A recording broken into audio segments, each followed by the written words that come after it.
নমস্কার দর্শক বন্ধু, আমি দর্শকজামা আপডেট বলছি। তোমাদের একটা গুরুত্বপূর্ণ আজকের টিপস দেবো। এই টিপসটা প্রত্যেকের খুব কাজে লাগবে। এটা হচ্ছে বিনা পয়সায় খরচায় ফেলে দেওয়া জিনিস দিয়ে আমি এই বোতলগুলো কি নোংরা হয়ে আছে। এই বোতলগুলো সব আমি পরিষ্কার করব। তোমাদের যার যেরকম বোতল আছে সমস্ত বোতল এইভাবে পরিষ্কার করবে। কি দিয়ে ফেলে দেওয়া জিনিস। এই আলু ছাড়িয়ে নিয়ে খোলাগুলো রেখে দেবে। এই খোলাগুলো এই বোতলের মধ্যে ভরে দেবে। প্রথমে একটু জল দেবে। আমি এরকম করে অনেক বোতল পরিষ্কার করতে পারো। আজকে কিছুটা আলু ছাড়াচ্ছ, কিছুটা এর মধ্যে দিচ্ছ, আবার পরের দিনকে কিছুটা ছাড়াচ্ছ, কিছুটা বোতল পরিষ্কার করছো। এইভাবে কোনো পয়সা লাগবে না, কিন্তু এত সুন্দর ঝকঝকে পরিষ্কার হবে দেখবে। তোমার আর কোনো সাবান বা সোডা বা কোনো ওই ব্রাশ দিয়ে পরিষ্কার করতে হয়, ওইসব দিয়ে তোমাকে পরিষ্কার করতে হবে না। এইরকম ভাবে বোতলের মধ্যে জিনিসগুলো ঢুকিয়ে দেবে।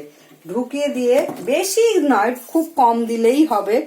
আর কিছুটা জল দিয়ে এই আজকে ধরো দুপুরে তুমি এতে দিলে, কালকে দুপুরে তুমি আবার এইরকম করে একটু ঝাঁকিয়ে নিয়ে ফেলে দিয়ে, ফেলে দিলেই একদম ঝকঝকে পরিষ্কার হয়ে গেছে। ফেলে দেওয়া জিনিস দিয়ে কিরকম আমি বোতল পরিষ্কার করা দেখাচ্ছি।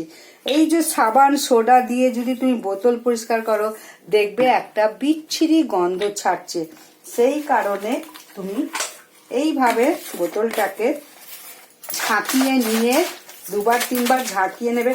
সঙ্গে সঙ্গেই তোমাকে দেখিয়ে দেবো কত নোংরা ছিল।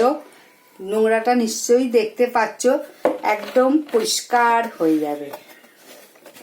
আজকে দিয়ে ভিজিয়ে রাখবে বোতলটাকে, কালকে সকালবেলা বা দুপুরবেলা যখনই হোক দেখেছো কতটা পরিষ্কার হয়ে গেছে। সঙ্গে সঙ্গে বেশি সময় লাগে না, একদম ঝকঝকে পরিষ্কার হয়ে যায়। আর বাইরেটা একটু সার্ফ দিয়ে, মানে সাবান বা সার্ফ দিয়ে বাইরে একটু কসবাইট দিয়ে পরিষ্কার করে নেবে বাইরেটা, কিন্তু ভিতরটা কসবাইট দিয়ে পরিষ্কার করলে জানো একটা বিচ্ছিরি গন্ধ ছাড়বে। দেখেছো কতটা লাল জিনিসটা, তোমাদের দেখাতে পারছি কিনা জানি না। যাই হোক, এরকম করে এক্ষুনি পরিষ্কার হয়ে যাবে। তুমি একটা দিন রেখে দাও, আরো দারুণ ঝকঝকে পরিষ্কার হবে। আর সার্ফ সোডা দিয়ে করলে তোমাদের বলেই দিচ্ছে একটা বিচ্ছিরি গন্ধ ছাড়বে, জলেরও গন্ধ হবে, আর তোমার খেতেও ভালো লাগবে না। তাই এই আলুর খোলা দিয়ে ভীষণ ভাবে পরিষ্কার হয়।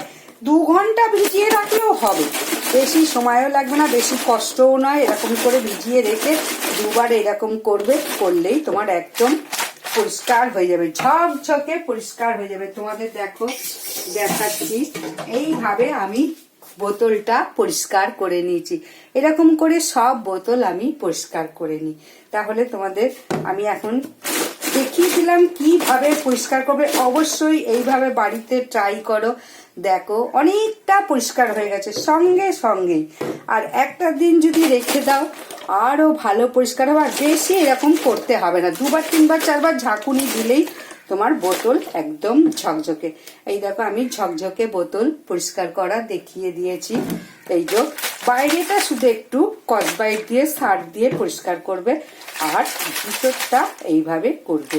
তাহলে এই যে টিপসটা যদি ভালো লাগে অবশ্যই অবশ্যই অবশ্যই অনেকজনকে একটু শেয়ার করে দাও, এবং লাইক কমেন্ট করো। কিছু যদি জানার থাকে, সঙ্গে সঙ্গেই পরিষ্কার হয়ে যায়। দেখো আমি কিন্তু সঙ্গে সঙ্গে পরিষ্কার করতে বলছি না, এটা পরের দিনকে আবার সুন্দর করে ভালো করে ওয়াশ করে তোমরা করো।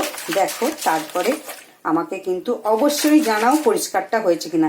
আলুর খোলা খুব বেশি লাগবে না, একটা আলুতেই একটা বোতল পরিষ্কার হয়ে যাবে। একটা আলুর খোলাতে রেগুলার একটা করে বোতলই পরিষ্কার করো, আজকে একটা কালকে একটা, কারণ আলু আজকাল বেশি লোকে খায় না, আলুর খোলা অত কোথায় পাবে। যাই হোক, আলুর খোলা, একটা আলুতে একটা বোতল, মানে একটা আলুর খোলাতে একটা বোতল পরিষ্কার হবে। আমি এটা করছি এরকম, কিন্তু এতবার এরকম করতে হবে না, একদিন রাখলে। এটা তোমাদের সঙ্গে সঙ্গে দেখাচ্ছি, সেই কারণে সঙ্গে সঙ্গেই পরিষ্কার ঝকঝকে হয়ে যাচ্ছে। যদি টিপসটা ভালো লাগে অবশ্যই সকলকে একটু শেয়ার করে দাও। নমস্কার, বিদায়। আবারও আসছি আর একটা ফাটাফাটি টিপস নিয়ে।